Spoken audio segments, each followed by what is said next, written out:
प्रयागराज में महाकुंभ के आयोजन में अब 20 दिन से भी कम का समय बचा है। ऐसे में समाजवादी पार्टी और भाजपा के बीच सियासत तेज हो गई है।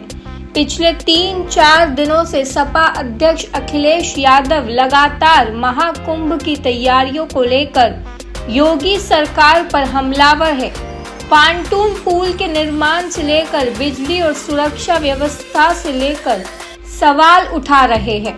हालांकि इससे पहले सोशल मीडिया पर महाकुंभ को लेकर उन्होंने इतने हमले नहीं किए थे।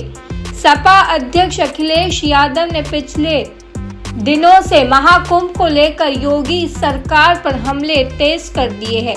इसके पीछे उनकी खास रणनीति को बड़ी वजह माना जा रहा है। योगी सरकार महाकुंभ के आयोजन को लेकर अपनी पीठ थपथपाने का कोई मौका नहीं छोड़ रही। इस बार प्रयागराज में महाकुंभ को ऐतिहासिक बनाने का दावा किया जा रहा है। ऐसे में अखिलेश यादव इसे लेकर पलटवार करने में कोई कमी नहीं छोड़ रहे।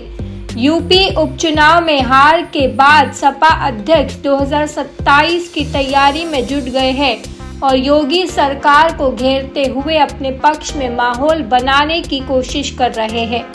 पिछले 3 दिनों से उन्होंने जिस तरह से महाकुंभ को लेकर योगी सरकार पर ताबड़तोड़ हमले किए, उससे साफ है कि वो सीएम योगी को घेरने की कोई मौका नहीं छोड़ना चाहते। अखिलेश यादव ने मंगलवार को महाकुंभ की तैयारियों को लेकर योगी सरकार पर निशाना साधते हुए उसे भाजपा सरकार का कुप्रबंधन मॉडल बताया और कहा कि एसएसपी साहब को महाकुंभ की व्यवस्था देखनी है और हालत ये है कि उन्हीं का दफ्तर तैयार नहीं हो पाया है। इसके अगले दिन भी उन्होंने एक के बाद एक 3 पोस्ट कर महाकुंभ को लेकर हमले किए और पुलिस व्यवस्था के साथ बिजली की तैयारियों पर सवाल उठाए। अखिलेश यादव के हमलों का सिलसिला आज गुरुवार को भी जारी है।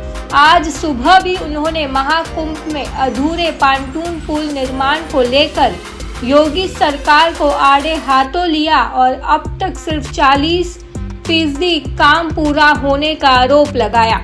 अखिलेश यादव के आरोपों पर यूपी के डिप्टी सीएम केशव प्रसाद मौर्य ने जवाब दिया और कहा कि जनवरी 2013 में प्रयागराज में महाकुंभ मेले का आयोजन हुआ था। इतनी दुर्दशा कुंभ के इतिहास में कभी नहीं हुई थी।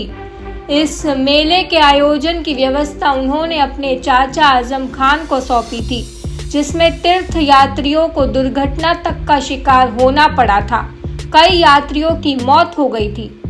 आपको कुंभ मेले पर बोलने का अधिकार नहीं है। 2025 का कुंभ हमारे लिए बहुत बड़ा आयोजन है। सरकार सारी व्यवस्था कर रही है।